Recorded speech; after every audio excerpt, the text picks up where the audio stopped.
at the halftime show. Hell yeah, brother. Hello, hello, ladies and gentlemen, and welcome back to another edition of Ba What Da Ba. No, it's not. It's deep into the heart of wrestling. My name is Mike Larkin, and joining me, as always, is the collector, the protector, the one, the only, Mr. Roberto Davis. How are you? Cowboy, I'm the sing. What the fuck was? God damn it. We'll talk about it. We'll talk about it. Only God knows why, but we're going to talk about it. I see what you did there. Okay. I am Michael Larkin. I am good. It is 85 degrees in Southern California right now, and I don't know what to do. Well, we are also joined by a true American badass. We are joined by someone who took her picture today. Also, she won't change her ways, though. She's the demoness, come to caress, take your soul. Put you in a hole. The demoness. Hello, Nicola. How are you, baby? I am the demoness. I'm okay. Yeah. He's got hot. I have rainy falling dicks from the sky. I got for the past week. I got cold. We got cold here. That's all we got. We got cold. We just have wrong, but I'm good. And screw that motherfucker. Suck my dick, you. No. So, yeah, but that was deserved. So the reason why I would start with hell yeah, brother, is because this Sunday is the Super Bowl at the time of this recording. So we have the great Bad Bunny, who had one of the best and most humble and congratulations to Bad Bunny for the awards. Yeah. Congratulations, Bad Bunny. The thing is, his speech was just so we're not aliens, we're not savages, we're human beings, and it was a very humble and beautiful speech that Bad Bunny gave at the Grammys. But then you got the fucktards over here that because we can't have a Puerto Rican, which, by the way, Puerto Rico is a part of the United States, ladies and gentlemen. We're not going to act like it's not. American territory. So the fuckaroos over at Turning Point USA, headlined by Kid Rock, are going to air the alternative of this. It is the All-American Halftime Show, headlined by Kid Rock, and the performers on this are Brantley Gilbert, Lee Brice, and Gabby Barrett. And this will be airing on YouTube, Twitter, Rumble, DW+, Real America Voice, TBN, the National News Desk, and Charge. TBN.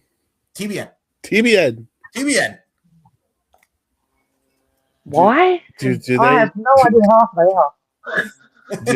Do they know? No. I'm making a bet with you right now. Every one of them who you just said will be wearing red. Just saying. So, Rob, I figure this will be topical because it has to do with also the fact Dazzy, and shout out to Dickhead Dazzy and Mo, promote our shows.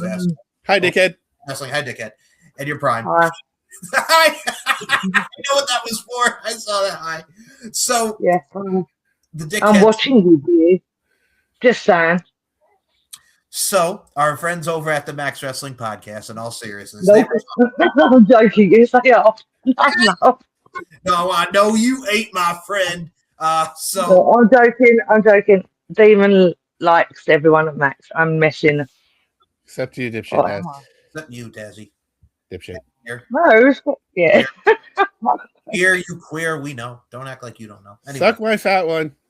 One. SMFO. And suck my dick heat. That'll be 2 for that. The counters in this one are just going to be going today, baby. Here we go. Snap. So let's just say that Demon's watching beer and she's laughing at him. First of all, beer, congrats, I guess. Dickhead. I'm kidding. Sort of, kind of, maybe not. Nope. No. So with Turning Point USA's All-American Halftime Show, much like Rob mentioned, Kid Rock did a performance on C-SPAN at a Trump rally. He performed American Badass, and it was god-awful. Like Rob mentioned, like Dazzy mentioned, like everybody's been mentioning on social media.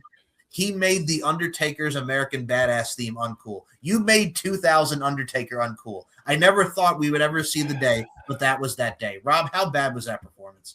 I was at a loss for words. Yep. That was pretty terrible. It was pretty bad, y'all. If you've not seen the performance, good on you. I turned it off. I watched about 5 seconds of it and switched it off. I was like, no, I'm not listening to this twat. Well, Sorry, how long no. did you get through it, Nicola? How long did you get through the song? About literally maybe 30 seconds of it. I went, no. Put your fist in the air. Say fist. Pump. Trump. Trump.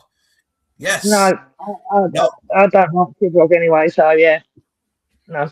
Fight. Trump. By the way, did you see those motherfuckers were so out of rhythm, just like this, trying to friggin' jam to Kid Rock? I'm like, this is the most out of sync, out of rhythm crowd I've ever seen in my life. They were bad. It was bad. Wait till Sunday. Wait till Sunday. So the point I have to ask y'all is, Rob, and you're a musician, so I got to go with the musician. Do you have any idea who these other three individuals are? I don't. That's what I had to ask, because I was looking at this group and I'm like, I've never heard of any of these people in my life. Nah. That's what I said. I have no idea who anyone is barring Kid Rock. I can't even see what their faces look like. And really? No, you're good. Yeah. And to be honest, Kid Rock hasn't been relevant to me, at least since 1999. You see, I'm with you. Never in my lifetime. So what Nicola's also saying, besides the fact that we have no idea who these people are, I had to look up. Most of their songs are very American-wise and just, America-like type of vibes to it. And it's like, yeah, that's probably why I haven't heard any of their songs. And the thing about it, too, is the dipshit was like, yeah, they can have their queer performance or whatever they want to do. My friend, that is not very Jesus-like of you. So if you want to start doing that and start saying stuff like that, that's not very Jesus of you, my friend. Just say it, since you want to preach that, you fucking dickhead. You dickhead. I'm going to say it for that, because it's got everybody. Thank you. It's got everybody up in arms because, and I'm going to say this right now, and I even hate saying this, because we are in a country where things that truly matter, like healthcare, affordability, the economy, and everything of the such, we are so confused, bamboozled, and just bewildered that a Puerto Rican American is performing at the Super Bowl because that side over there wants to have an all-white performer. Like, the stuff that we're worried about in this country is so ridiculous, Roberto.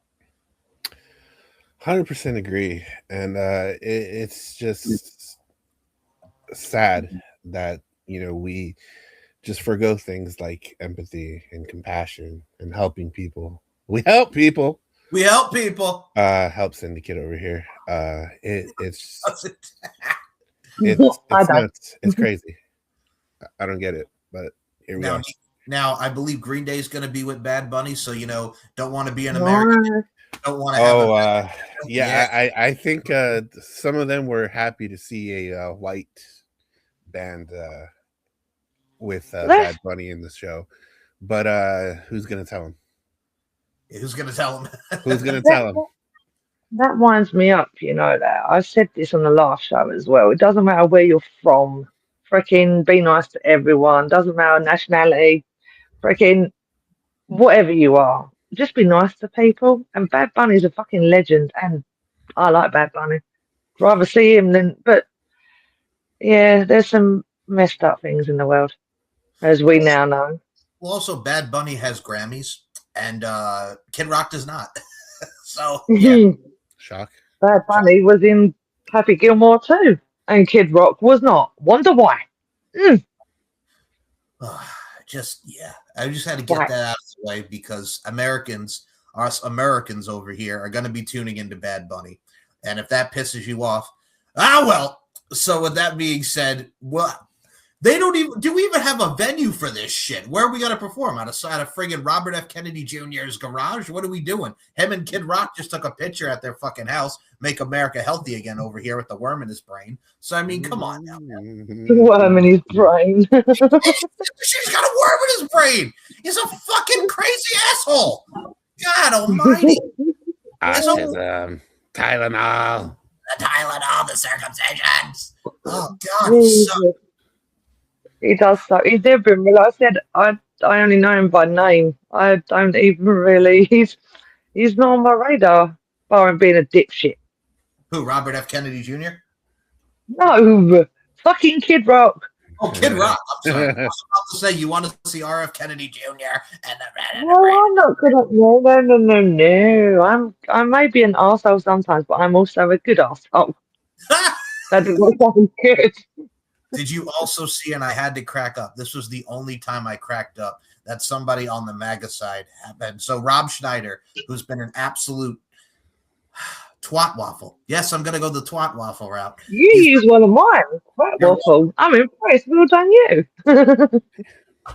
So that twat waffle Rob Schneider got divorced from his woman after 15 years of marriage. So for those that don't know, Rob Schneider has been taking a turn for the MAGA side, and he's been like, well, these people get work, and, I say something about the Democrats, and it's like, Rob, you say shit that's transphobic, homophobic, Islamophobic, and just everything out under the sun that is offensive in so many ways that these people don't want to book you, Rob. It's not a Democrat thing. It's a you thing, Rob. And then you find out that his own daughter has even friggin' distanced himself for all the trans shit that he said. And then the best part about this divorcing thing is people were doing math because the math was mathing in this one. So for those that don't know, Rob Schneider is 62 years old, right? So when he started dating his wife that just divorced him, it was 2005. At the time, Rob Schneider was 42 years old. And his wife, you know how old his wife was when they were together? Oh, my goodness gracious. I'm glad you asked me that question, Nicola McDonald. So the wife was born in 1988. That would mean that Rob Schneider's girl was about 16 or 17 years old when they met and started dating. Oh, wow. Oh, not another one. Mm. Oh, I don't like Rob Schneider. Not anymore. Fuck no. What is it with these fucking famous people dating 16-year-olds? Fuck's sake. No. You should all be in prison. Yeah, because yes, I will do the dig at that. That's at that as well. Yeah. Yeah, and fuck you, lot, you bunch of pedos. And partying. Tell me I'm wrong. No, but partying with Epstein. Yeah, partying with Epstein. Oh, do not get me started on that shit. No, I told you about Indiana Granny earlier. We're not doing that again. Indiana Granny. First of all, hi, Nicola's mom. Hi. You want to pay attention to part of the show. We're going towards your realm, so we're gonna throw it up with the bang, bang, the triangle, the bang, bang, and the this shit and that shit. Come on, come on. All right, we'll take the finger. Do you want to throw up the triangle, Rob? He throws it. Throw that shit. Indiana Granny, please. Oh, 2 hours. I'm talking your big 2 hours about. God, you say what you're going to say, but we're crashing your Venga bus, Mum. Just saying. You crazy fucker. And hello. First of all, hello, Nicola's mom. Hi, Mom.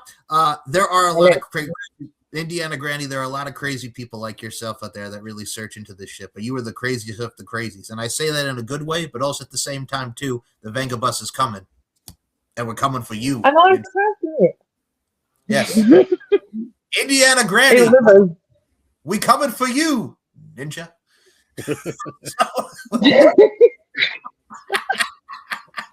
She's gonna be watching this like, why did he call me a ninja? Explain. Because you are a ninja, you Looney Tune. So Trump's whatever he was, the Attorney General or whatever the fuck he was, literally went on Fox News and said, well, it's not a crime to party with Epstein if you didn't know what was going on. But if you know what's going on. They all knew what was going on. Yeah. Wow, Indiana Granny's talking for me. Sorry, I'll be quiet. Shush. That's the thing. That is what has got me about that party, since this one over here brought up the pedo word over here, which is very true. If you're 16, where old was he again? Rob Schneider, at the time he was like 42 at the time when they started dating. Yeah. Mm-hmm. Oh, no one saw nothing. They never do in Hollywood, though, do they? They get away with that shit. Yep, Rob. Right? No, not that Rob. Yeah, that we love that Rob, but that one. Rob. Suck my dick, yeet. Rob Schneider. Yeah, that's the thing. Oh. I wonder how this son doesn't put you in his movies no more. You fucking weirdo. But that's the problem too. It's just I think we've come to the point with that side. And again, it's not even about political parties anymore. And I think you guys can agree with me. It's about right and wrong, and what the hell's going on in this country and all around the world is a whole lot of wrong. And if you're still sticking in with this at this part of the game, to put it in the bluntest of terms, then you're just going to be the ride or die to the end. And then you're just going to watch everything go. I'm going to agree on something that Beer said on Max earlier. Our Prime Minister also made stupid comments about the Epstein Island shit as well, so he can fuck right off. Well, what did the Prime Minister? I don't know, Beer said it, but I know that he was saying, like, because he was on the island too. Yeah. This is what the funny part was about our Prime Minister as well, that he said something about it, going, oh, there's nothing wrong with it. And then it was called out that he was on the list, and it was like, you son of a bitch. Son of a bitch. Rob, do you want to... and yeah, don't get started on the fucking Prince Andrew shit, you fake ass piece of shit. Yeah, fuck, I saw that too. Fuck you, Prince Andrew. What the and no offense, Queen is not here to, sweep it under the carpet like she did the first time. So what are you going to do now, bitch? Sweep it under the rug.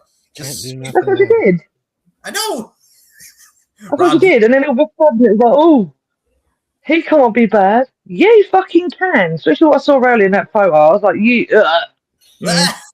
Rob, do you want to briefly comment about what I mentioned about how... No, you're fine. Because this actually pertains to you as well. With everything that Nicola just said about fuckface, twatface, Prime Minister, and the fuckface Prince William, do you have any comments about how it's not even about... No, Prince Andrew, not William, Andrew. Oh, Andrew, I'm sorry. I said William. Yeah. My bad, Prince. My bad, Prince William. I meant to say Andrew. We're good with the Prince William. We're good with him. It's just the other... Wrong Prince. Sorry, wrong Prince.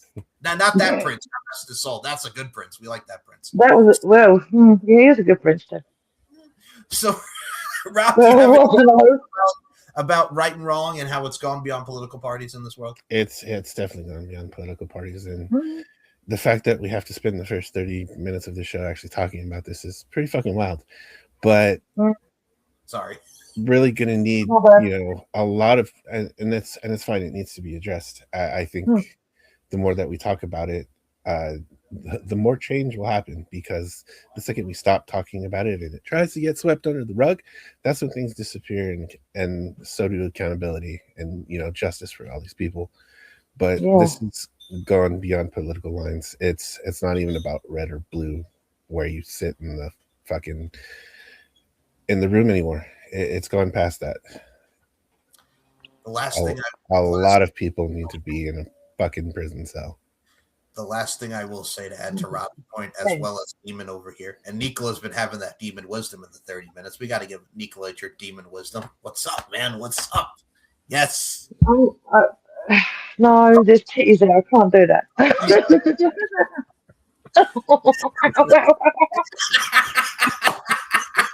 All right. Since normally we don't spend 30 minutes on it, but it's been a wild news week, and this is a good message. See, when we're not saying something to Nick Yeet, we're actually giving good messages. So, the fucking our esteemed president, and I use that term loosely, Caitlin Collins, who was a CNN journalist and just a journalist as an all, she's at the White House. And this man looks at her and goes, and she, she's asking, like, your thoughts about, the Epstein survivors coming out and all that. And he goes, you know what? In the 10 years that I've known you, you never even smile. And you know why you're not smiling? Because you're not telling the truth. And he's like, sir, she's like, sir, Mr. President, I'm asking you about the Epstein survivors. And it's like, oh, you never smile. She's a journalist asking you a question about the Epstein files. What do you want her to be like? So, Mr. President, the Epstein files? And then she's like, I've been tired of you not smiling. And I would be like, you know what, motherfucker? I'm tired of listening to your bullshit for 10 years. Somebody has got to tell him off just once. Somebody has got to tell him off just once. Like, you know what, motherfucker? I'm tired of listening to your bullshit for the past 10 years. God damn it. All right, Rob, you want to take the wheel on that one? I think you pretty much covered it there, but that's We can't keep going on like this. She keeps going. Can we talk about something else? No. The worst part is, then they call him out and say, "But you are on it more than once," and he just started going on about smiling still. And she's like, "But we've got proof. It's everywhere. It's everywhere." The survivors. I think our president said he wanted to turn the page on this whole Epstein thing. I was just like, bro, you don't want to turn the page because you're on that page. You're on the next page too, and probably the page after that, and the page after that, and the page after that. This isn't going away. No, it's beyond. But the thing is, it's beyond just presidents, politics. It's every fucking where. Hollywood, freaking music. The fact that there's only one person in jail over this is pretty fucking mind blowing as well. Isn't that his wife? Whoever Ghislaine Maxwell is to him, I don't. Oh, that was one of his girls. Oh yeah, sorry, he had about 95 of them, didn't they? Yoga in jail, where she's living nicely in jail with the yoga and all this crap. Thing is, though, if she actually did tell, then what? You know, I think for her, she's probably too scared to, in case something else happens. Yeah. Well, this actually will tie into this. Again, Indiana Granny said that, not me. This is all Indiana Granny's fault because we're talking about this. You know what, Nico's mom? I feel like John Cena and Roman Reigns right now. I blame you. Yeah, she could just sit there and go, "What did I do? You told me out, you." What'd you say? Love you. The 50 cent gift right there. So, there's got to be one. He's another one. He's funny as hell right now.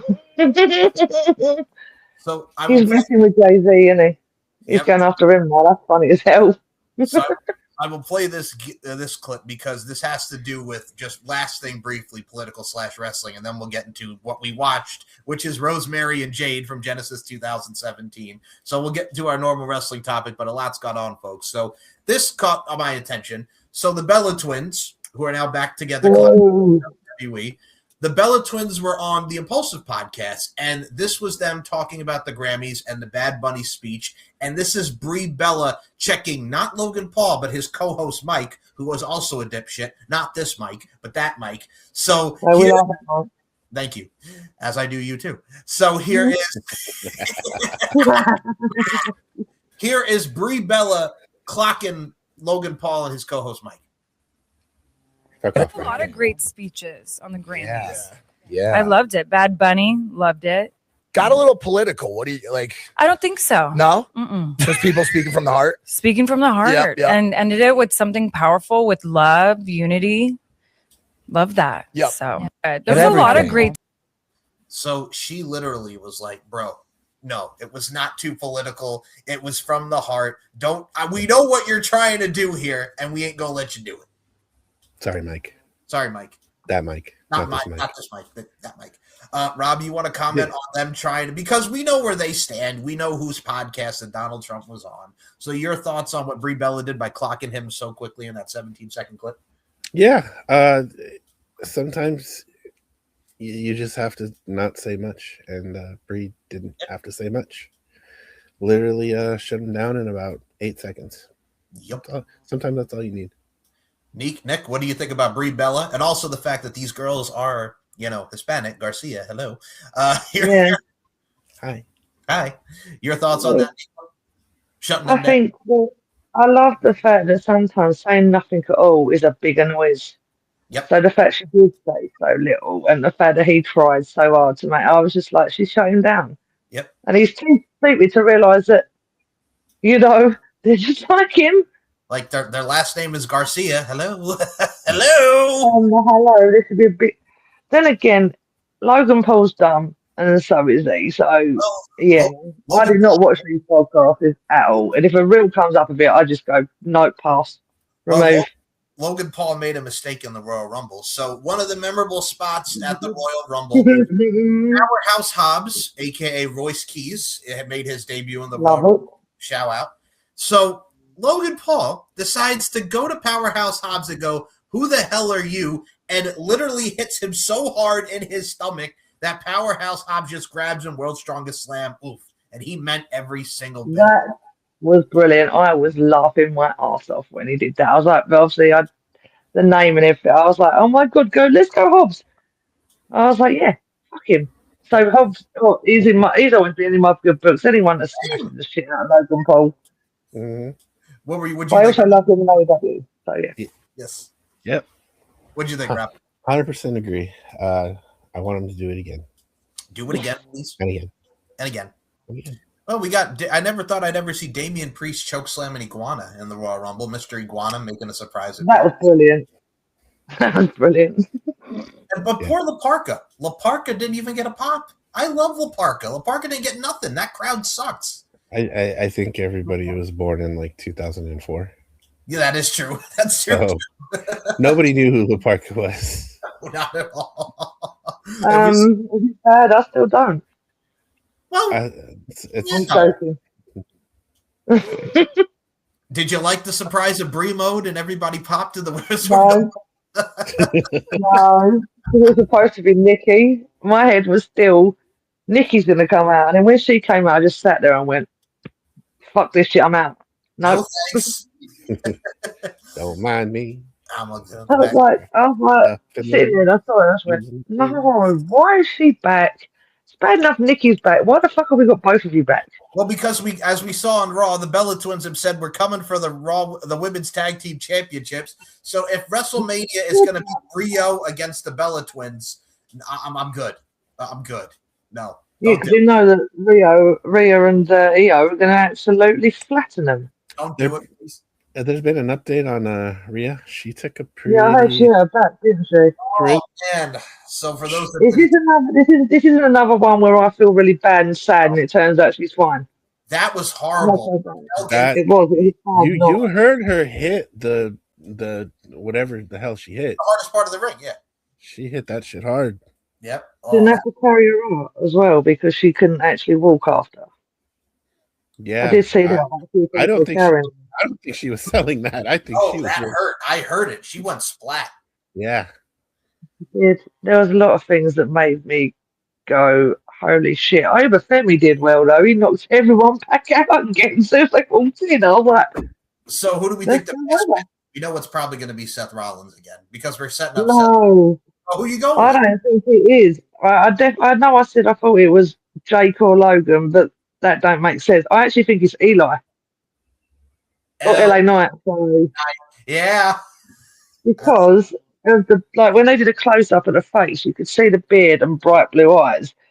And I couldn't remember what colour his eyes were, so I actually sat there researching pictures to see what colour LA Knight's eyes were. The detective work, Nicola. The detective work. Think about it. How bad was I with the Wyatt Six and all the clicks? Of course, I'm a mini detective demon over here. But, True. Move over, Inspector Gadget. Just move on over, Inspector Gadget. Detective demon. But if it turns out to be Jake Paul, I will fucking flip a gasket. Oh God. It's because people said it, and then it was Seth, then it was Finn, then it was. Well, they think it's Austin Theory, but Austin Theory doesn't really. Yeah. But they said someone else, and I couldn't remember his name. Not Austin Theory. Adam Pearce. That was the wildest one. I was like, what the hell? There's no way that's Adam Pearce. No. With that complexion, no. Well, also, it wasn't the right size for Seth either. Seth's taller. That is true. But I have to mention the Obafemi thing. You have me laughing. So I love to stare down with Brock. He did his thing. Obafemi's a beast. Everybody got pissed on Raw. We touched upon it on the RWT podcast. I love his look down the ring. That's freaking epic. I think a lot of people were pissed that they the poor War Raiders just got mollywopped by Obafemi. Yeah, the poor War Raiders. It felt like that went on for ages. Like everyone looked you at 10, 9, 8, 7, 6, 5, 4, 3. Oh, in they go. Obafemi knocks them out. And it was just like Skittles going down. He was like 1, 2, 3. I was like, you gonna let anyone in then or not? Did you guys? Well, all right. We got to mention this on Raw. Liv Morgan cut the promo. Raquel's like, "Hey man, why'd you eliminate me from the Rumble, sister? We're good. One Judgment Day, one for all for one." And everybody got pissed because Stephanie Vaquer got Def Reveled. She has a new theme song, and it absolutely sucks. I haven't heard it, and I'm terrified. You don't want it. It stinks. Oh, they fucking ruined her theme song. She had a perfect theme. She loved her theme, and they gave her another song. And Rob, it's terrible. It is terrible, Roberto. We can't have things. I seen on social media that she even personally went to Sean to fight for her to keep her song, but Hunter and everybody else was just like, nope. Hunter and the Dingleberries were just like, no, we got to change your song. We talked about this on our, what was it, Wrestling Roundtable? Yes. Might have been. Might have even been a Uncaged episode. The song has to get over with the wrestler. Like all of this changing people's themes every couple of months, that shit's got to stop. Because you don't, it's hardly noticeable who the person is anymore. We just sit there like, oh, it's this one. Oh, it's that one. There's no aura to it, man. None whatsoever. It kills the excitement, especially in something like the Royal Rumble, because you can't get excited until you see somebody come out. Yeah. 10, 15, 20 years ago, it's just like the second you heard somebody's theme song, you were already going nuts before they even, walked out of the curtain. Once I heard doop, doop, doop, doop, doop, doop, I know it's the Hardy Boys. Like once you hear the glass break, it's Stone Cold. Like, once you heard If You Smell, it's The Rock. If you hear the it's The Godfather. So there's so many things. Noticeable. The Undertaker. Gong. The gong. Yeah. Well, that even applies with Rosemary when we get to Rosemary here, because that cry. And then they fucking WWE with the NXT relationship and TNA as well. They got rid of it. I remember when Rob we was having rants about this because we were like, and as soon as I heard that song now, I was like, yes. We saw I was jumping around. I was like, we were both so happy to hear that song again, even though it was years ago. I forget what TNA pay-per-view it was, but when Havoc and Rosemary came back as Havoc and Rosemary, not Courtney Rush and was that Hard to Kill? I think it was Hard to Kill. It might have been Hard to Kill. Jessica with the K because she's so sick. When they came back as Rosemary and Havoc, me and Nicola probably destroyed everybody's eardrums when we heard that crowd. We were going fucking nuts. Was that the one where I came in and literally Rosemary's screen came in and you went, how scary is that? And I just sat there. You had Demoness comes in and Rosemary's song came on. And I just sat there and me and he was screaming going. He was like, the timing of that. The timing of that was perfect. Fucking chef's kiss. Yeah, the Demoness comes in and all of a sudden Rosemary screaming and we're both, we did. We broke eardrums when it was that. We were just like. The people watching in the Discord were absolutely scared. They had no idea what was going on. They could just hear Rob screaming and shouting. And they're like, what the fuck's going on? And we're like, no, you don't get this. This means a lot to us. Yeah. If I was in the chat, I'm like, yeah, it's them. I know what it is. I know what's up. If I was in there, we didn't even have to say because we put a message going. We've just broken eardrums because. Well, I already know why you're yelling. I'm watching it too. I'm like, oh yeah, they're yelling. Like, I wonder if they're sitting there screaming. Yes. Yes. Theme song absolutely matters. Oh God. Well, Now the other thing we have to mention, two other things with the Rumble before we go into the TNA news. First off, put up the ones. Roman Reigns, 2-time Royal Rumble winner. That annoyed me. Why? Okay. Go ahead, Nicola. Go ahead. Why didn't have to be Roman? I know he's back and we're all happy about it and he's going to WrestleMania. But I don't know. It's that. Happy choice. They're all happy choice. I'm not because I think he should have been someone different. Like, give the younger talent a push. Let them. Jacob Fatu, please. Jacob Fatu or Obafemi didn't matter, but still it was Romanish, like predictable. Yeah, that's what I had a rant on this on the TSK review show for the Royal Rumble, which hopefully by the time that this episode is out, that episode should be out. Hopefully, put out the show, man. I said it on my own. That sucks. The show. We'll do it again at the end of the show. We'll do it again later. But I had a bit of a rant on that. It's just like, you guys went with the safe option. Like Roman was absolutely the safe option, and we knew he was going to choose Punk. And to be honest, I was kind of in the same boat Nicola was, up until I heard the promo with him and CM Punk. Oh man.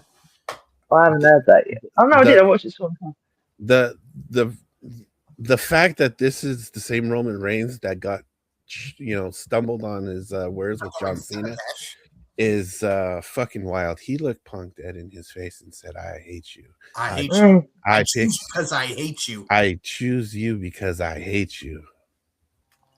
Oh my! Damn. Yes. It was that good. And he looked like he wanted to cry when he broke up. You went on your best friend's podcast. I about died. I laughed because you brought up the Art of Wrestling podcast. Oh man, I wanted to cry. I started getting flashbacks of AEW. Oh, he's going Jungle Boy your ass now. Watch Roman. Yeah, fuck. It reminded me of just like, you got to make him look strong. Friggin' that friggin' podcast, but you got to make Roman look strong. But yeah, no. But even to Nico's point, like Jacob Fatu would have been cool. Obafemi. That's what I was hoping for. Yeah, any of them, not Roman. I think we're going to get Jacob Fatu versus Drew McIntyre versus Cody Rhodes at WrestleMania, even though I don't want that to be the match. What I would like them to do is Drew and Jacob Fatu one-on-one, and Cody versus Randy. I think that would be cool. I think Jacob Fatu needs it because Jacob Fatu going after Drew, the man who took him out. And Cody does not need to be in a title match at WrestleMania this year. I'm sorry, but he doesn't. No, he's been there, done that. You've done your story. Whatever. No, I'm the same as you. I'm trying to read a new book, Cody. I'm trying to read a new book. I like that. I like that a lot. Yeah. That's brilliant. I like that. That's Roxy's. That is. But thank you. So the other thing we have to mention He said he's like, I'm murdering you. Yes, I know. Yes, I know. We got to mention this. Uncle Alan. Oh, devastated. Gunther beat AJ. Great match. Then that son of a bitch Gunther came out doing the friggin' AJ Styles. We don't want none. Then Dragon Lee, AJ Styles tag team partner, came out and got mollywopped. Shout out to Dragon Lee for his awesomeness. But a lot of people think there's more to the story. He put his friggin' things on. He put his wristbands. He put his boots back on. Everything back on. A lot of people think that we're going to get a rematch between AJ and Gunther at WrestleMania. There are some say because they highlighted it, AJ Styles retired from WWE. A lot of people think he's going to do the TNA run. Let us get some Frankie Kazarian, AJ Styles. What say y'all? I think Nico kind of shared the same brain cell on the matter here. If the boots aren't in the ring, he's not done. Right. I know he's expressed these feelings of not wanting to appear inadequate. He doesn't want people to say, "Oh, I remember when AJ was great." I mean, AJ is still great. At 48 years old, he's still able to pull off. I mean, he may not be able to pull off the same shit he did in the X Division match that we did a watch along a couple episodes ago. But he could still pull it off. He's still phenomenal. Always gonna be. So Facts. no boots.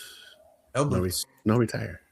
Because I think I was like watching it, weren't I? I think even Rob was talking to me at the time in the chat. It was like, yeah, he's not put the bow in. If the boots are, as long as the boots aren't down, I don't believe it. And he was like, the boots aren't down. And I watched it myself and was like, no. But then you saw back a couple of clips of him backstage, really upset and everything. So I don't know. I hope it's not the end for him.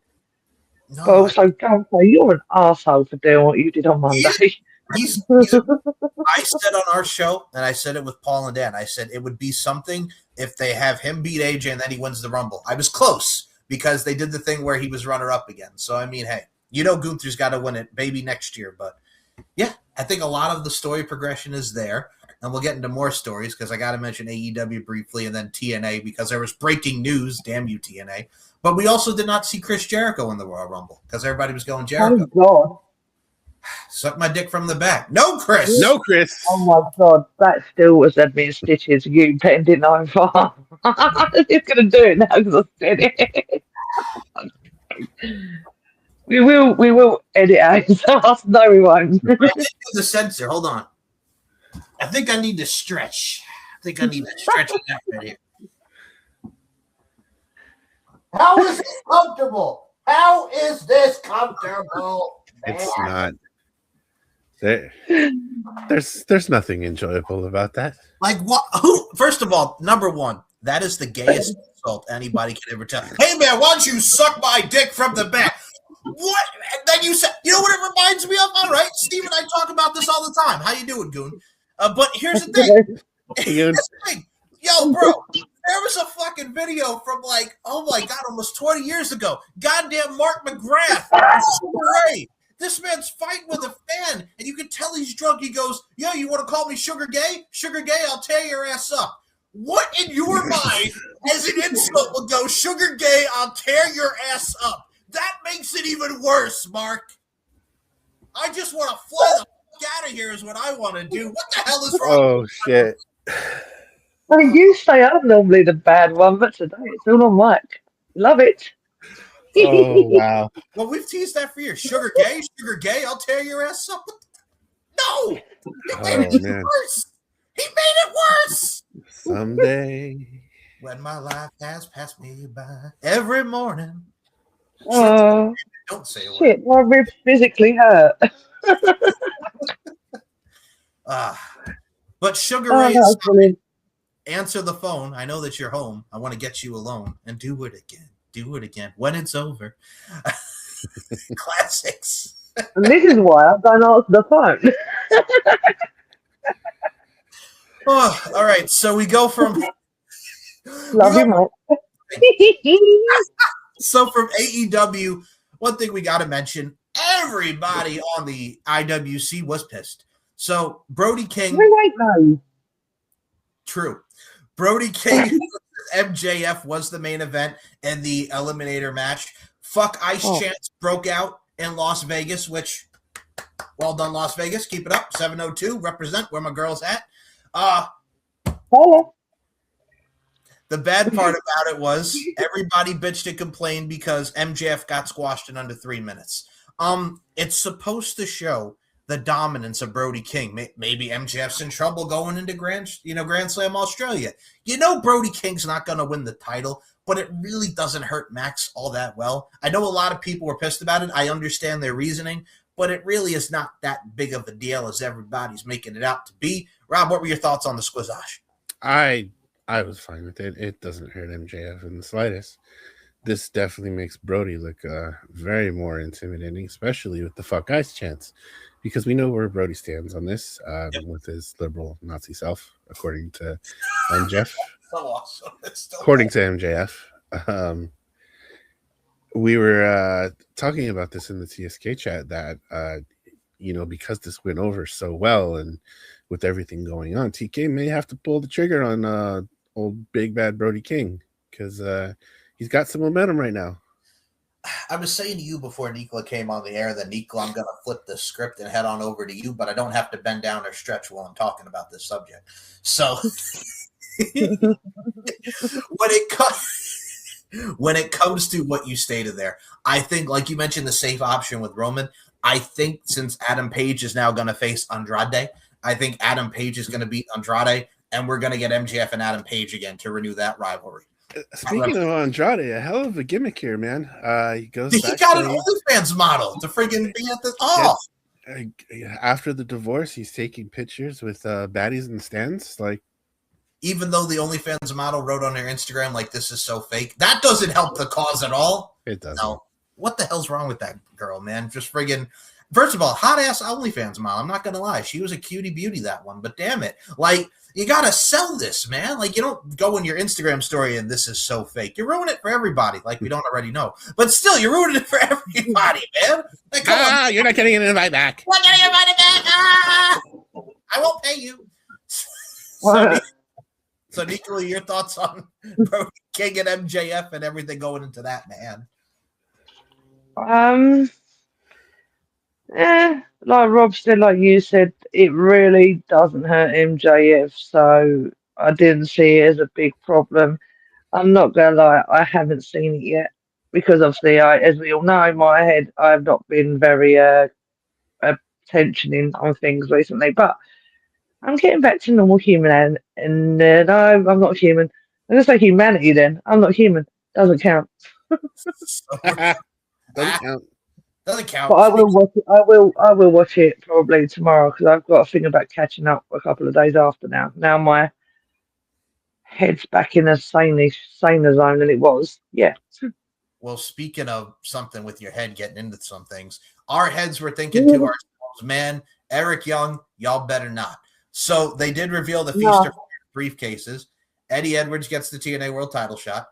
Trey Miguel gets the TNA International title bout against Stax from NXT.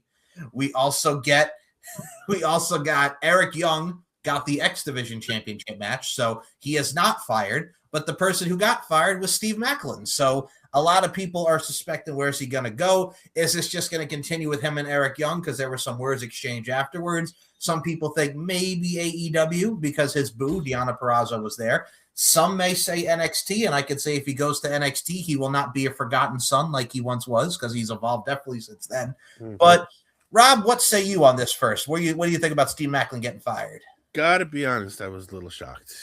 Steve Macklin has had a hell of a run in TNA.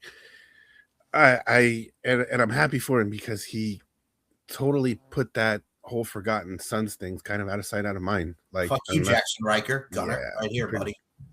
Pretty much. That whole thing just got forgotten about, and rightfully so. It should have. Absolutely, pun intended. Had a hell of a run in TNA. Whatever's next for him. I mean, if he's going to go with Deonna to AEW, hope he does well. Nicola, your thoughts on Macklin getting fired? I think it sucks, but then again, I'd be more pissed if it was EY. So it couldn't have been EY, couldn't have been Trey. So, and Eddie Edwards was just too predictable. Of course, he's going to get a world championship. Well, he's going to face Mike Santana. And how pissed will you be if Eddie Edwards beats? That's not happening. If he beats Mike Santana, that's not happening. Not in any lifetime. I don't know. It's his girlfriend I don't like. It's not him. His wife. So why? Oh, whatever. Do you want to know something? No. Do you want to suck my dick, yeet? Oh, it drives me batty every time she says it. I'm like, fuck off. Well, that's the thing. It's supposed to be annoying. But with that being said, the other TNA news we have to discuss. This was breaking news that I didn't even know about until I just saw it pop up on my feed. So TNA, Total Nonstop Action, files a lawsuit against Gail Kim. And here is the article from Fightful. TNA parent company Anthem Wrestling Exhibitions, LLC, filed a lawsuit against TNA Hall of Famer Gail Kim before the Nashville Chancery Court in Tennessee on January 10th. According to PW Insider, the lawsuit stems from Kim informing the company that after she was let go in March of 2025, she believes she holds legal claims against AWE, that being Anthem Wrestling Exhibitions, for violations of the Florida Private Whistleblower Act. The alleged violations are not listed in the lawsuit. Anthem is bringing the lawsuit forward as they are alleging that based on the nature of Kim's contract with the company, that all issues between the two would be governed by Tennessee law. The lawsuit states the following things. Kim entered into a services agreement contract in September 2022 that included talent relations, match production, and performer services. Kim also agreed to identify and support new revenue, business, and growth opportunities for AWE. The agreement expired at the end of 2024, at which point the two sides agreed to continue on a month-to-month basis.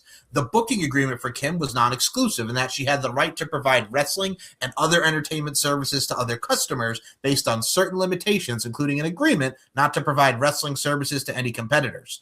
The booking agreement stated that Kim will at all times be an independent contractor and not an employee or agent of AWE.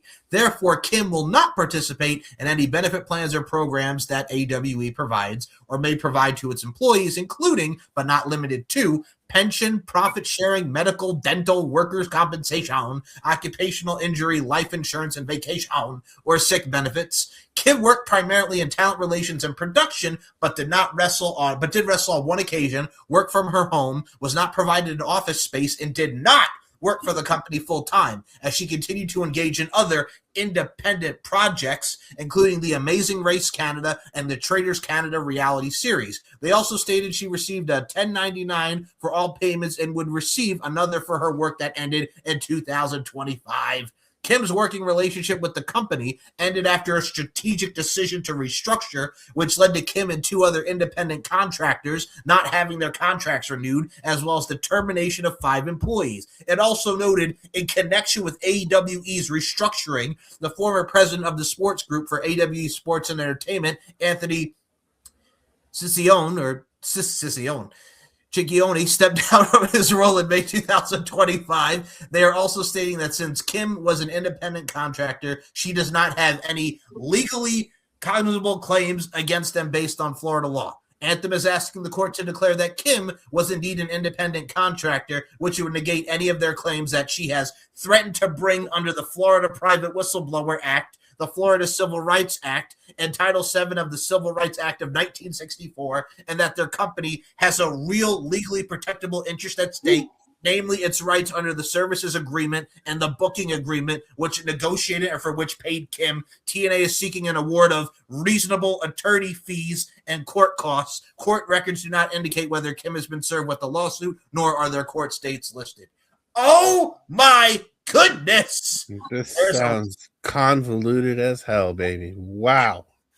So, Rob, your thoughts on this lawsuit? We'll start with you first, man. The fact that this is in Florida, yeah, bodes well for nobody because it's Florida. That's sorry if anybody's listening to this that lives in Florida, but it's Florida, and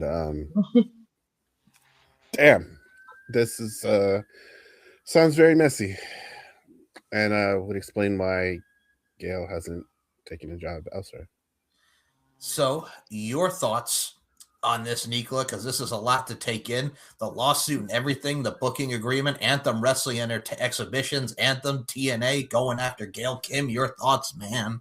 Oh, man. I think it's really shit. I think that it's dumb. She's done a lot for TNA, and it's just showing how fucking fucked up they are. Yes, she may be an individual contractor, whatever, but I don't know. I really don't. It's messed up. Independent contractor, as you see the air quotes. Sorry. Oh, air quotes, sorry, my bad. No, you're fine. I don't understand it. Really. I don't get, yeah. I don't get it either. She did her services. It's one of those things, like, whatever. We're filing lawsuits just because. Protecting our own ass is how I interpreted, Robert. What do you think? Protecting their own ass? Yeah, 100%. I know a bit about people protecting their own asses. Especially today. So I'm going to say on that one. My dick, yeet. Oh, yeah, suck my dick, yeet. That one as well. So that is going on in the world of TNA. Yes, I know that was a lot, but it also ties into what we're about to get into. So Gail Kim, while also getting sued by TNA, she was involved in this matchup we're going to talk about. Rosemary and Jade from Genesis 2017. The reason why I chose this match is because it has officially been 10 years of Rosemary, which is crazy to even think about, that Rosemary has been in TNA for 10 years. This was a year into her debut into TNA.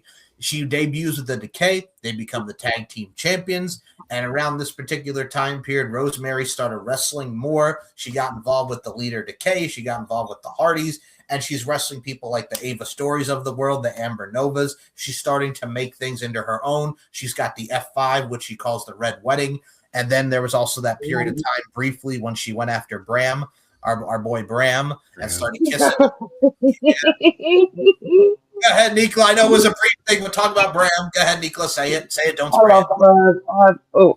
What you mean, like I did when you made me laugh when I was taking a sip of my drink and no one noticed what I was like, I want the news, not the weather, Nicola McDonald. I want the news, not the weather. Say it. Don't spray it. I want it, not the weather.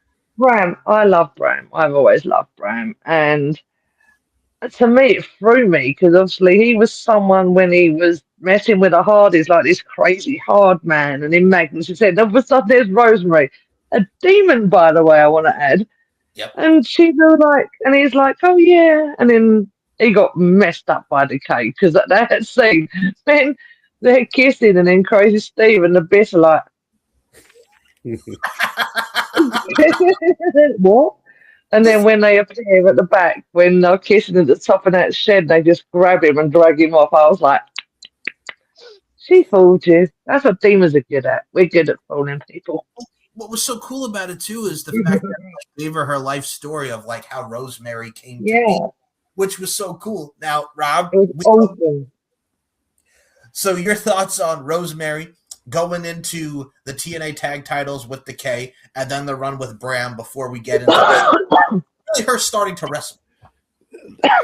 It was weird because the whole thing, I kind of dipped out of TNA a little bit before the thing with Bram. So when I came back, it was right in the middle of it, and I was just like, "Yo, what's going on?" And then like Nico had mentioned what had happened. It's just like, oh, okay, Demon Tricks. I'm with it. Yeah, it is. I mean, we know how to. Demons know it. Rosemary is an expert at that, and we kind of learned watching her. So, well, we know how to. We know how to mess with people's minds like she does. She's a wise teacher.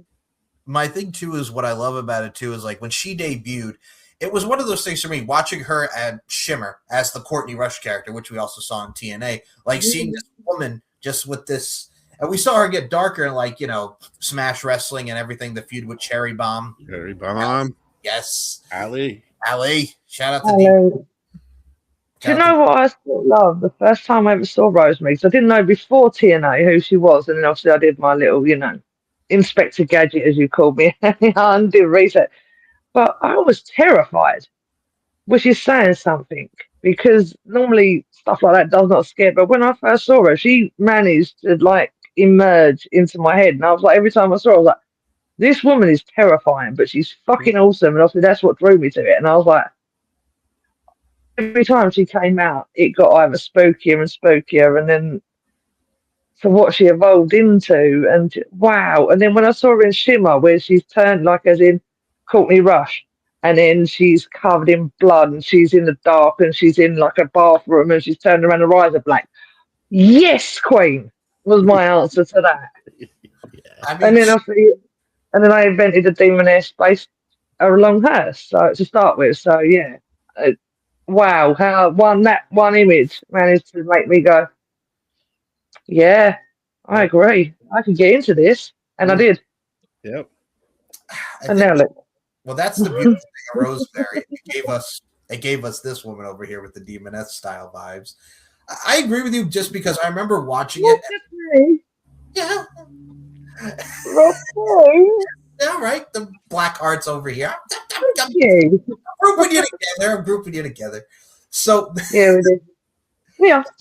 The thing what I loved about the depth of her character is she could do the fun stuff with Sarah Del Rey and go wanting to be her tag team partner in Shimmer.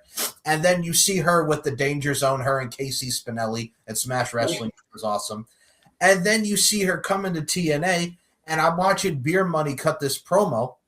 And mind you, Abyss had just stopped doing the Revolution with James Storm and Manic and Muhammad. Thank God.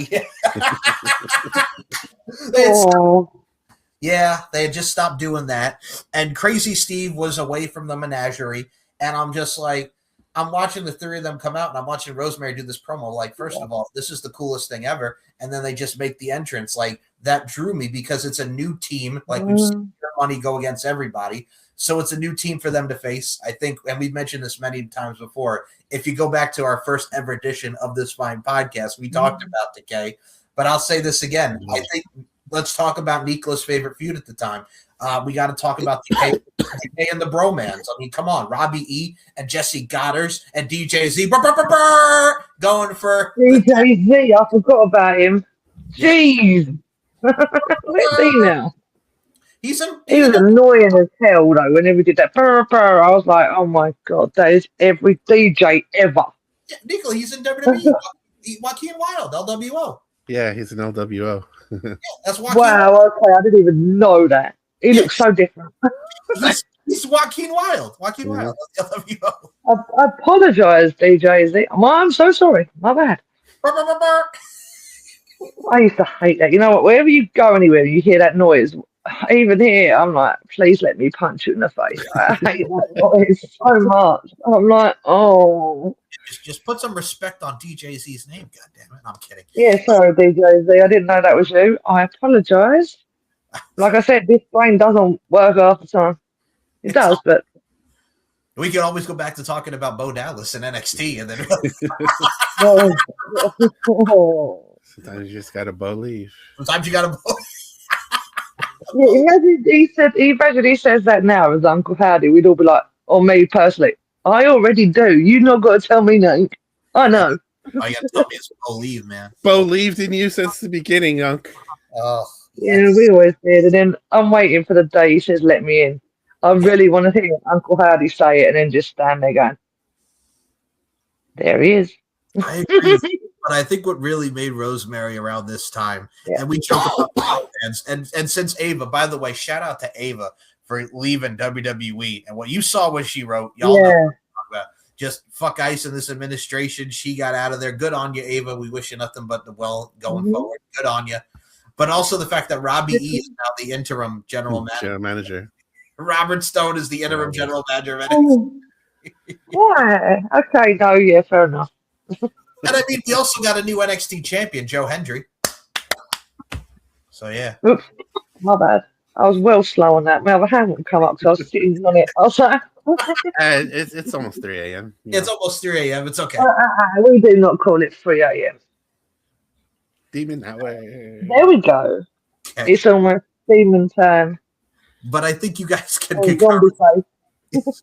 I think you guys can concur with me on this. Pretty much, I will say this. We loved Decay in 2016, but leading up to this bout that we're getting with Jade, I mean, we got the Hardy stuff, which we will say immensely is one of our favorite feuds of the DK. Is them and the 100%. Hardy, 100%. Go back and listen to us talk about that in the first episode, which will be down below. But I think with this feud here, you know, Jade, Mia Yim, and we love you too, Mia Yim, red and blue, baby. 100%. She goes from being in the Dollhouse with Taryn Terrell and Marty Bell, and then Rebel. Oh, wow. Rebel, love you too, Rebel. praying for you, Rebel. Oh, Rebel. I'm going to give him a shout out to because, wow, that was heartbreaking, that video that I saw of her. And yeah, get well soon and mad love. So, Honestly. love aside, we do love what we're talking about here with this stable. So, Rob, I'll start with you because this also goes on the other side of the blue side, if you will, the blue side with Jade. What were your thoughts on the Dollhouse and then Jade slowly, since Marty Bell left, Taryn Terrell left, your thoughts on Jade becoming more established? I was not a big fan of the Dollhouse. I was particularly happy when she left, and I always felt like she can be an established star on her own, and I think this was a good step in the right direction.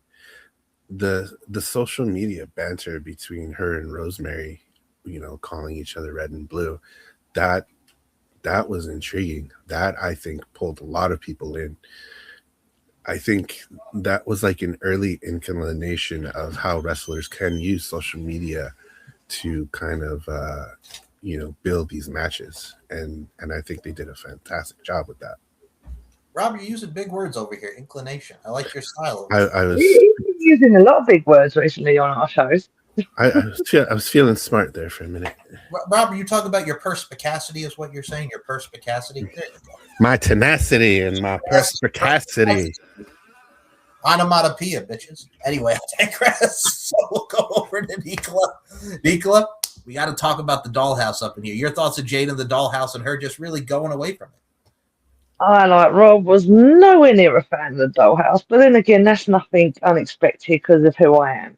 But I did love Jade. I did like individually, I liked them, but as that group, I was just like, no, not my thing. And then, and like you said, Jade on her own, all of them on their own. Marty Bell. I wanted to see more. Yeah, Marty Bell, Terrence. Well, we all know how fucking crazy she was. And her and Gail Kim's matches were fucking epic. We got to watch that on here. We do. I got to write that down. Yeah. That match was fantastic. For those who've never seen it. Was a brilliant match. Oh. But then Jade obviously went off and she did was it Fire and Up? No, that was Tyre.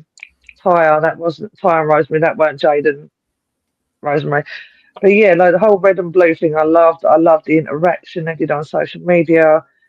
Like I said to you earlier, I brought up that cage match, and you were like, "Oh yeah, that one." So they did I know they did a cage match in between what we saw earlier. So yeah, I think with me too. To give you guys, the dynamic was amazing between Rosemary and Jade. The dynamic was just amazing. You couldn't have asked for a better battle. I like your style too, because I think for me at this time too, even looking at the WWE side, like you had Alexa Bliss as the champion. I think Bayley just coming on the roster, like that was cool. But what the TNA knockouts were doing, and yes, you had Maria Kanellis being a dude to do and having the title, and Miss Maria, Allie and Miss Maria. Don't even get me started on that. Nope, that's a rant in itself. Nope. We will not. No. You know when you can save that when we watch the Laurel Van Ness Braxton Sutter wedding. Yes. I can have a rant in because I cannot Miss Maria. Miss Maria. Miss Maria. Okay, Nicola. Up your ass. We will settle this debate right here, right now. Are you ready for this, Nicola McDonald? Go for it. Which was worse, Miss Maria or Madam? Madam,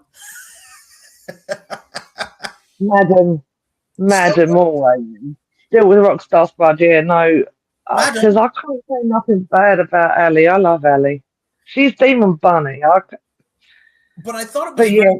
Well, no, I like also the tie-in, because if you remember, WWE Maria was the ditzy girl, and now Allie's the ditzy girl.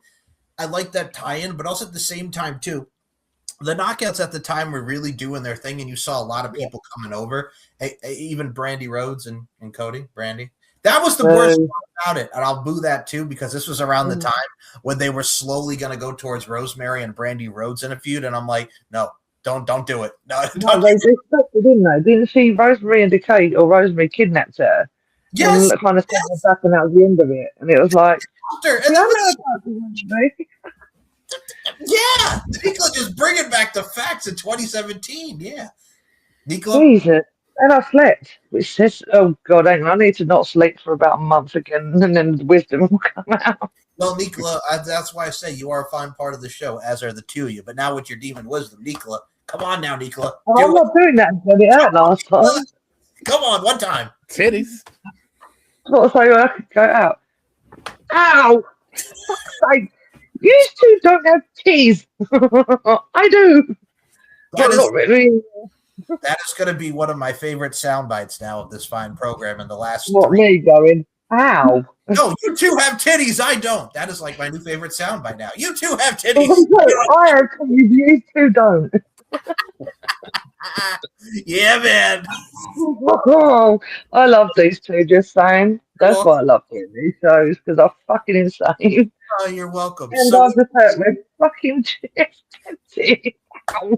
So, I'm doing it here, so I'll do the shoulders next time. I'm not going to go, I'll go like that.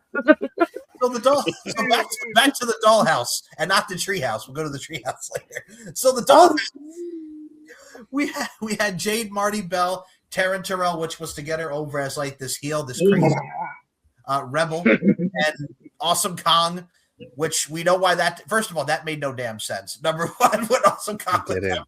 And number two, we know why she got fired after that, because it's like, come here, Rebby, I got to choke a bitch. It'd be like that sometimes. I have never laughed so much in my life when I read that. I was like, what? You just fired Awesome Kong? She just strangled her. Well, you go, Kong. She was dumb for even trying to mess with her. I'm like, what are you doing? But Rebby's always tried to go beyond, big and beyond. And I know I agreed with her last week when they were saying about people going to her house, but I'm like, you're still a prat. Oh, well, speaking of that. And also, why is Matt Hardy jumping into a pool in ice? What the fuck was that about? I saw that. The pool of Why? What does that do? What, you want to freeze your dick off? What the fuck? Yes. No more dick for you. So, I don't think he had one anymore after he was done with him. Matt jumping in the pool. That was like back in the days when he tased her and trying to be like funny with the taser gun. Remember that? You remember that one, guys? Mm-hmm. He tasered her, and I didn't see that. Well, this was around the time when Matt was not the best spirits. That you mean that time? That time. Cold-blooded Matt Hardy. That time. Yeah. Yes. Oh, what? I didn't like that bad. Then again, well, speaking of people going to homes, dickheads, leave Zachary Wentz and Priscilla Kelly alone, please. Yeah. Are you kidding me? They did it again. They did it again. Mm-hmm. Do you not listen to this show? You're fucking stupid, seriously. And the worst part is, I hope all of them have massive fucking dogs that attack people. That's the only way they're going to feel safe in their own home. In their home, we could buy massive dogs that bite. Oh, but yeah. Yeah, So I don't. I said the word dog. Damn it. Okay, carry on. okay. So I feel you. So this is what Zachary once wrote. Dear fans, as Hell's favorite PK, Priscilla Kelly, and I have asked many of times, please do not send fan mail to our personal address. It is an invasion of privacy, safety, boundaries, and respect. If you would like something signed, please bring it to a show or a signing near you. All unsolicited mail will be discarded. I understand you're excited and want things signed, but this is not the way to go about it. Thank you for your understanding. And how many times on this show have I said that? There's a thing called meet and greet. Fucking go to it. Don't go to their houses, you bunch of fucking idiots. Weirdos. Thing is, think about it another way. How'd they feel if it was a reverse and the wrestlers decided to come to their house, their private space, and start, thrashing our house or something? How'd they feel? They wouldn't like it. So leave them the fuck alone. Leave them alone, everybody. Just leave them alone. Just stop dogging me around, to quote Michael Jackson. Sorry about that, but yeah, Michael Jackson. We love Michael Jackson. Hurry up, April. Just say. You know why, Mike. I know. The film. Oh, yeah. Anyway. So we'll get back to Rosemary. All right. So we go from them really branching out, Rosemary starting to wrestle, Jade coming really into her own with the dismissal of Marty Bell and Taryn Terrell. I almost said Tiffany Stratton. And Tiffany was her name in WWE. Taryn Terrell. We get to Rosemary and Jade at Genesis. This match from the jump, just the suicide dive to the outside, the kendo stick shots. This woman German suplex Rosemary onto thumbtacks. Oh, that was the worst part of it, though. And then we got a barbed wire board, and this woman STO Rosemary on a barbed wire board.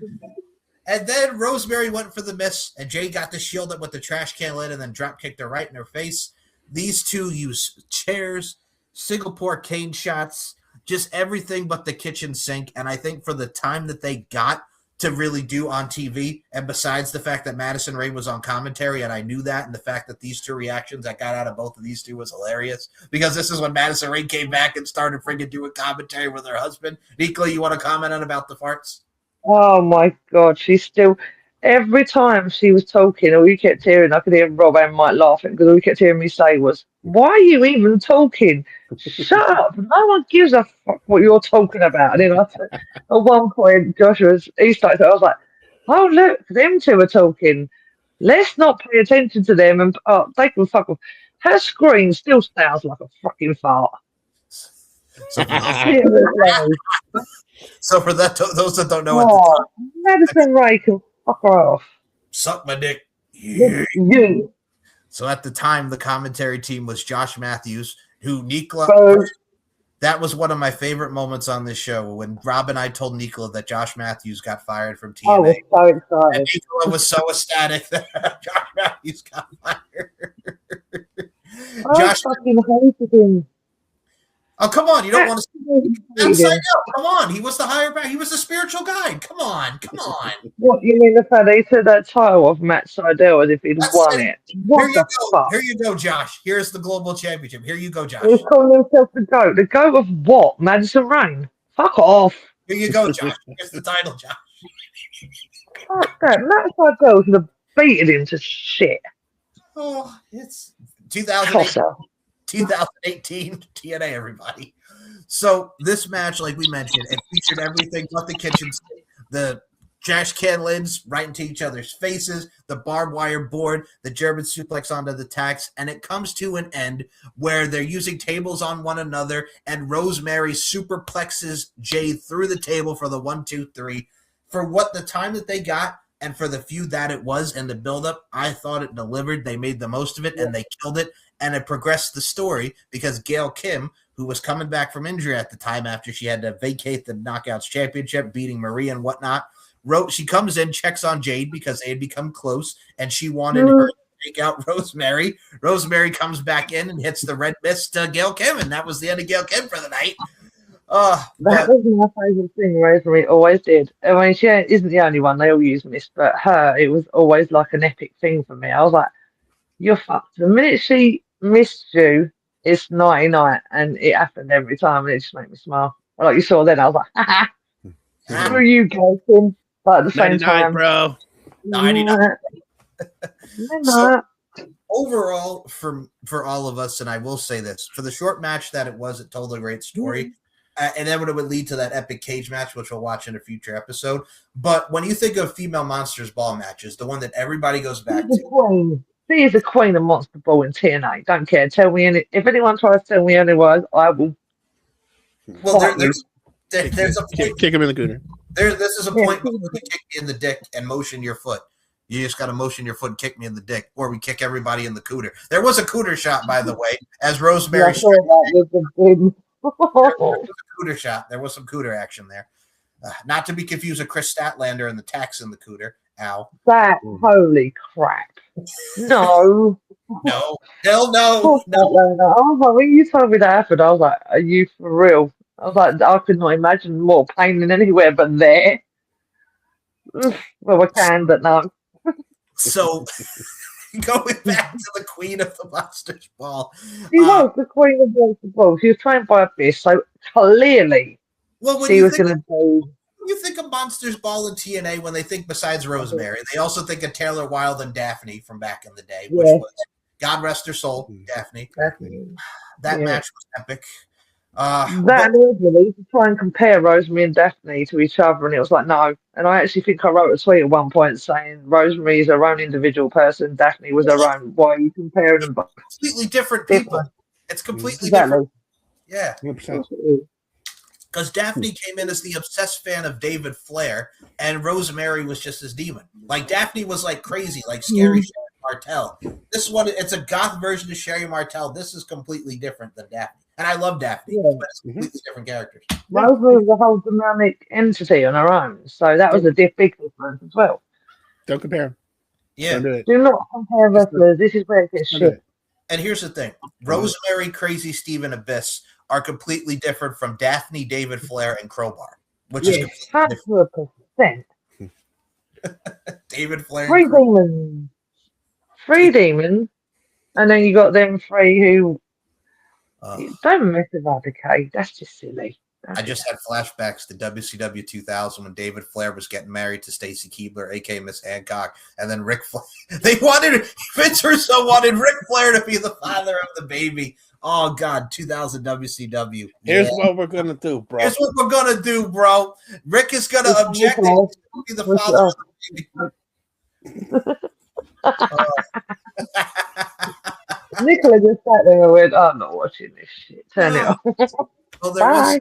there was some good shit that we kept on, and it was this match. Go out of your way to watch it. The link will be in the description. And we'll start with the Demon Lady on this one. Your overall thoughts watching this match 9 years later, Nicola, and hearing that old theme song. Like you saw, I was jumping around like a lunatic. I was like, as soon as I heard the theme tune, I was like throwing hearts up and doing all this stuff and whatever. It was amazing to rewatch it. It was still as good as it was back then when I first watched it, and I was still as hooked. Barring telling Max and Rain to shut the fuck up the whole way through it, but other than that. So, Rob, your thoughts on watching this 9 years later? Yeah, this absolutely still holds up. And Kenneth Nixon, if you're watching this, I don't know what you have to do. I don't know who you have to talk to. Please get that song back on Spotify. Please. Please get her back in the ring as well. Get them to give it back to her. Like if we have to start a GoFundMe to buy you out or something, come on. Yeah. Come on, bro. She deserves her song. She really does. I need it back. I don't know what she's got now. Yeah. It's generic as hell, that's a new one. It's like very generic too. Like it's not fun. I'll be sad if Def Rebel wrote that one too, but that song, I don't even know if it was specifically made for Rosemary, but it's her song. Left Behind and the Nobodies are two of the best songs right there. Yeah, of course it was, because obviously Marilyn Manson wrote Left Behind. Was it? No. Yeah, we are. Yeah, that's it. Yeah, because I had that. But whatever we have to do to get the licensing for that song, Get it back, please. Let us know, and we'll do it. Yeah, and make her put her back in the ring, and give her. I don't know. I want to see her as world champ one more time. I We need really one more do. run with the Knockouts title for Rosemary. Just one more run. Just one more. Yeah, Run. just one more run with Rosemary as a, like, because obviously she doesn't appear as much, and it's an every now and then thing, and it's really frustrating with her, like us, who's Still, like, we want to see, and then, oh, if not, you bring her around and she loses. That got fucking stop. That just got to stop. still one of We run it every time. one of my favorite things is when Rosemary was a part of it briefly with Wendy Chu on NXT, and she only won one match against Brynlee Reese, who was no longer in WWE, and she lost everything else. And they were so bad. And Mike has to jump in the chat and tell us that she lost. Hey guys, Rosemary's on, but guess what? She lost. It's like, God damn it. And then underneath, you see Rob appear first. Fuck no. And then me underneath. Now I'm pissed. We riot. Now I'm angry. And that was it. We just ran for ages about it. I understand she's the veteran putting over the young ones like Xia Brookside and Indy Hartwell. I get it. But still, can we throw her a bone, please? Like, throw her a bone. Throw her a bone. Throw her a belt. Something. Just demon cookies. Demon cookies. Demon cookies. Something. Well, the theme was even better because you guys broke out about the theme. It's like, what the hell is this theme song? I'm like, I don't know. I didn't know. Oh, we lost our mind. When she came NXT against Kalani Jordan with that theme, you were like, what? And TNA too, even went on TNA when she came back. Yeah, because we thought, there's probably some licensing issue. She probably had to have one specifically for NXT. Fine, cool. Yeah. But then, like the next week, I think she was on TNA, and it's the same song. And we're just like, what the hell? Yep. I love that people put in the chat, Nick, can you see this? And I'm like, oh yeah, and that was it. Rant. 2 hour rant about what the fuck was going on. And then me writing, stop messing with our hive mother. Yeah. Give her a theme back. Let her win. It's a great song. Rosemary is an amazing talent to portray a character of this magnitude for as long as she has. Takes real dedication and real heart, because it's not easy, and it can really mess with you in a mental capacity. I'm using big words again. Go watch. His Demon Wizard coming out. It's Rob Demon Wizard. I mean, Rosemary is awesome, and this match still holds up all these years later. And she's done amazing work for TNA, and whatever's next, whether she stick with TNA or she goes somewhere else, these two will be following her. So, well, actually, all of us will be following her.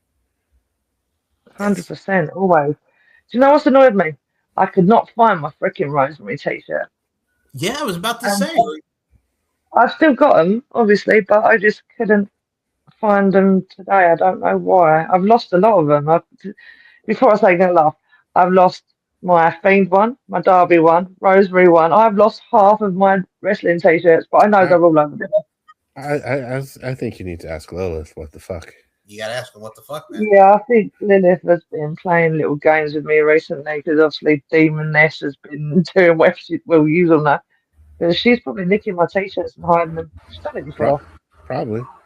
Well, she does a lot of things. It's not my t-shirts. You're a bitch. Oh, I can't say that. Oh, yeah. I will say that. Bitch at 3 o'clock in the morning because that means I'm in trouble. Shit. I'm not really going again. I will say this, y'all. Go back out of your way. If you've never seen it, you should. Go back and watch Rosemary and Jade. Yeah. Monsters Ball, Genesis 2017. Mad love for a Hive Mother. And mad love to Rosemary, the Demon Mother, the Hive Mother. One of my favorite characters, one of Rob's, especially Nicola's, both of them since 2016. We're definitely going to watch the cage match with Jade in the future. Once I find the link to that, we'll definitely do that. But this match was awesome. The development, her first year in TNA was awesome. From the character, from starting to wrestle, the stuff with the Hardys, everything decay was awesome. Decay. Oh. It was really great to watch this match with you guys, and I picked it just because if there's anybody to talk Rosemary with me, it's definitely you two. So there's nobody else I'd rather talk about with. Our next watch along is going to be Ring of Honor, Bryan Danielson versus Kenta from 2007. But we're actually not going to go to that one next. I figured we stay on the topic of a women's match, and we're going to go all the way to the UK for some ICW, Insane Championship Wrestling. And the match that we're going to watch is the Queen of Insanity matchup between Kaylee Ray versus Piper Niven. We're going to see Thumbtacks. We're going to see Thumbtacks. We're going to see barbed wire. We're going to see a lot of cool stuff, man. Let's go, Parker. We're going to go over to ICW for this one. So, yes, another women's match coming up for y'all. Whew. So, with that being said, we hope you enjoyed this watch along. We'll be back for predictions for the Elimination Chamber coming up very, very soon. We give you the wrestling news, we give you our match analysis and watch along, and we give you crazy shit like we just saw here with Rosemary and Jade. So, y'all, it's always a pleasure. It's always a privilege. I'm still shocked the fact that the first 30 minutes of the show was about politics. Sometimes we gotta say what we need to say. It's best to bring awareness to everything. So we apologise for that, but I had to spoke about it once. So I'm sorry, Rosemary, your show of all shows, but it's fine. Indiana Granny, it's your fault. I'm pointing at you. Let me say this right now. We're gonna wait. But I'm looking at you. My eyes are fixated on you, Indiana Granny, swinging around, doing your things within your mind and all that. You got to say things. It's the right things, but you're crazy things. Bang. Bang. You two are lucky you don't have to listen to it on the phone for hours on end. So you only have to hear this from me, but I have to hear her literally. Yo, man, you better get some cheesecake and just calm it right down. That's what you need to tell. Get yourself some cheesecake and calm it down. Just simmer down now, man. We're probably gonna be on a watch list now. Oh no! Wow. She freaks out about that every time we do something like funny. She just goes, "You've got to be careful," and us three just go, "No, we don't. We're fine. Don't worry about it." You can't come at us for talking about the news and topics. Okay, we're not threatening anybody yet. No, I'm kidding. We're not. I am. Yeah, no, we can't say Bugatti Man on here, even though he's a shit turd and everything.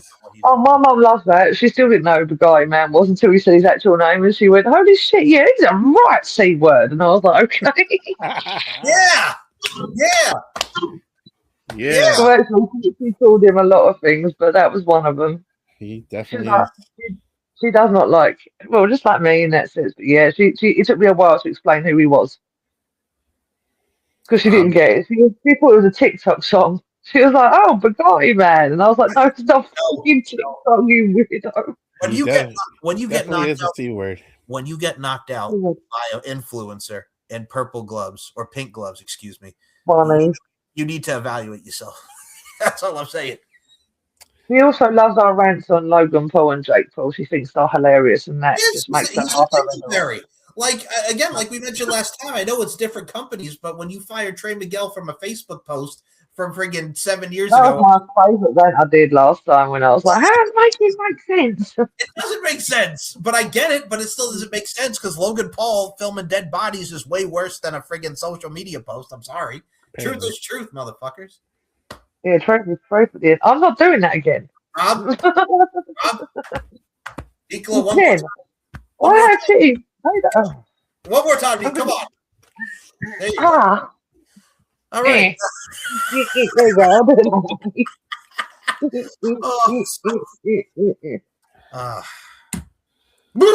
So with that being said, I'm not doing that. I'm going to Demon Island. We will jizz our pants. We will jizz our pants. We will be mother lovers. We will have our dicks in boxes, and we will be on a boat, motherfucker. I'm speaking that goddamn boat. Well, that won't work because Rob will come back and we'll just have to summon you, but we have to resurrect your ass. So, yeah. To the Vangabus. The Vangabus we go. Crashed it. Well, I've already crashed it. Yeah, I think we crashed it. We crashed it. Put a flat. It's got a flat tire. You got a flat tire. There was a Labubu in front of us, so we run the motherfucker over. Running over Labubus. So with that being said, Mother Bear, you should not have said don't mention them or the Labubus because we're gonna fucking do it now. Just the Labubus, man. People like Labubus. People freaked out by Labubus. You know. Yeah, I'm one of them, and I have possessed dolls in my house. I'd rather have them over the boo-boos. Isn't that right, Lilith? Oh no, she's giving me daggers. Nope. Mm-mm. So while Lilith gives her dirty looks, we best get on out of here, man, because shit's about to hit the fan, to quote Justin Roberts in an AEW Lights Out match. Ah!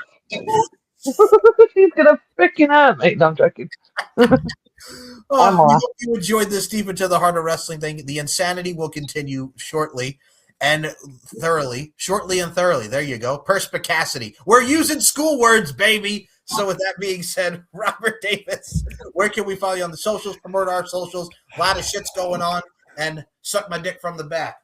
Oh, you dig what I'm saying? Deep into the heart of wrestling. Thank you for watching the show. We hope you enjoyed watching this just as much as we did making it, because this one was a good one. You can follow us over at linktree.com/blackheartcbd3. Bit of a change to our social media. We're only doing Facebook and Instagram now. You'll find our YouTube there as well. Mike's YouTube, one of them at least. You can find all of our show. Yeah, what he said. You could find all of our episodes there. We're up to episode 64, and that's fucking mind blowing. The fact that we even got this far to do that many. So we appreciate the support. We thank you for all the comments, good and bad. We just thank you for everything. If you enjoy this format, we do have another show that I appear on somewhat. Mike appears on occasionally. Demon S has appeared on there once. And that's Kicking It with the TSK. If you enjoy the review format, you can follow us over at linktree.com/TSK all MF and day. So we're gonna I've already done it. Well, You're do too it again. You did it solo. We have to do it as a trio. You want solo on us, man. Come on. You didn't say nothing. Solo. I love you, Solo. I love you, Solo. We're looking at you. You better laugh. We're looking right at you. We know you love your footy. We know you love what you love. But God damn it, man. On 3, 1, 2, 3. Put out the shows, bro. Don't be a silly hoe. We don't want no scrubs, motherfucker. Someone's having trouble going naughty night, bro. But yeah, follow TSK all FMF and day. Linktree.com/TSK all MF and day. Max Wrestling, we just finished with podcast promo 11. Demon S is pretty busy. We promoted that, the last show and the show before that and the show before that. So promote our shit. Yeah, they didn't today. Hi, dipshit. That's go check out the Max Wrestling podcast. It's a Showdown in the Shadows 3 between the Collector and the Demon S. You never seen anything like that on that page or that show. So go check that out. If you want to find me, and I know you can because I'm not that hard to find, you can find me over at linktree.com/Hey I'm Rob. Just recently released some new music under a project I call Raggaby. Debut album called The Glass Heart, available on all streaming platforms. If you like a little sad music, you like to sit in a corner and cry. Cheers. Cheers to you. Yeah, want something to listen to? I got you. Go follow Raggaby. It'll be in my Linktree.com/Hey I'm Rob. Woo! And I will say this first and foremost. I will go on the side. The vein of my existence, my tag team partner Stevie Nicks and I will be taking on Cypher. Hi, Goon. We'll be taking on the Blade, Cypher and the Blade at Revolution Road. I got to tell you something, man.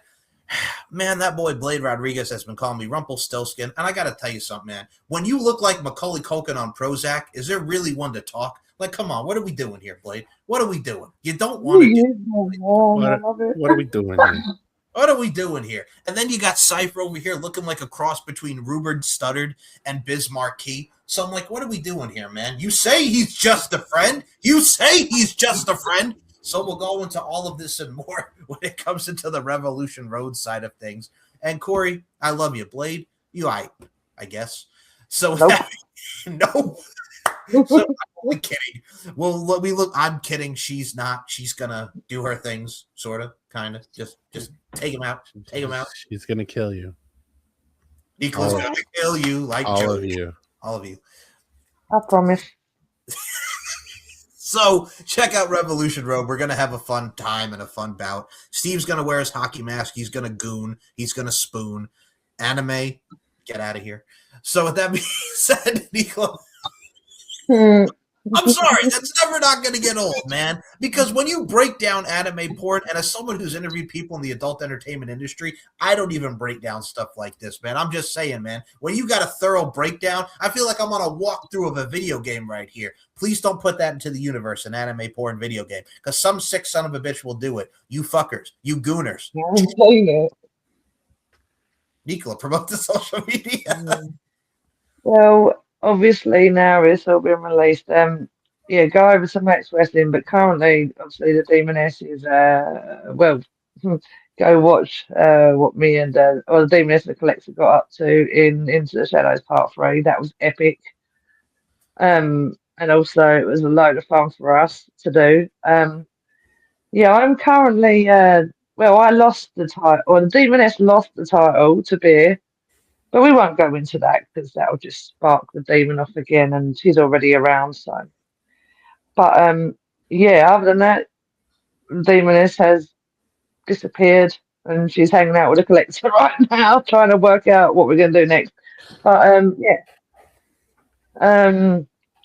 Go to Max, check them out. Keep a watch out for Mike and the Gimp. Well, I said that wrong. You're the Gimp. Fuck's sake, sorry. Yeah, well, go watch Mike and Goon. Go watch him for the Goon take on Macaulay Culkin on Prozac, who, yes, I will kill you one day, you bitch. And Cypher Mad Love at the end of the day, but them two are going to destroy you both. Just saying. And they do have two demons behind them too, so be careful. So, hang on. I haven't even said the rest of it yet. Chill your boot shoe.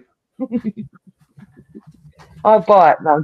He's going to start doing his dance moves again in the background like he did. Just don't show us your ass. Yeah, follow me at Demoness there. And he's going to show us a lot. And, yes. Yeah, and my other Instagram, Michael put down there, but I don't do Twitter anymore because I don't like Elon Musk and he's a nutter tosser. So yeah, fuck you, Elon. So if you want, and here's my songs. Network shows, you get to see all the great shows like this one right here, Deep into the Heart of Wrestling, the Steve and Mike Show, LFC podcast. I'm talking pop culture, I'm talking the RWT podcast, I'm talking Uncaged, and anything else in between, man. If you want to subscribe to you having an Ace Ventura moment then, because that was what that reminded me of. Yes, it was. When nature calls, baby. When nature was calling. So serious time now. I got to be serious. S&M Network shows. Please subscribe to the YouTube channel where you can check out. We're over 1,470 plus subscribers. So thank you all so very much for that. And you can check out Deep into the Heart of Wrestling. We have more watch-alongs. We have more predictions coming up very, very soon. The RWT podcast, which is out now with myself, Daniel Crimmins, and Paul Morales. Hi, Dan. Hi, Paul. Hi, Paul. Uncaged coming back very soon with Dan and I. We did our first 2 episodes of season 6, which we talked about NXT and Broken Matt Hoddick.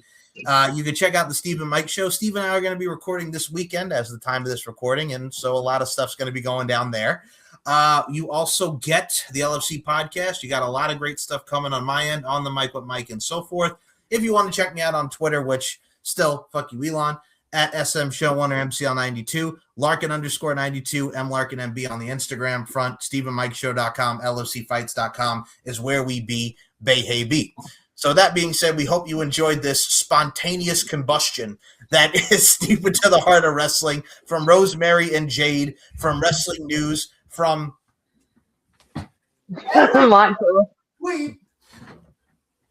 we hope you enjoyed this show. For Nicole McDonald, for Robert Davis, my name is Mike Larkin. We'll see you next time. To the yacht and also to the treehouse. Bye, guys.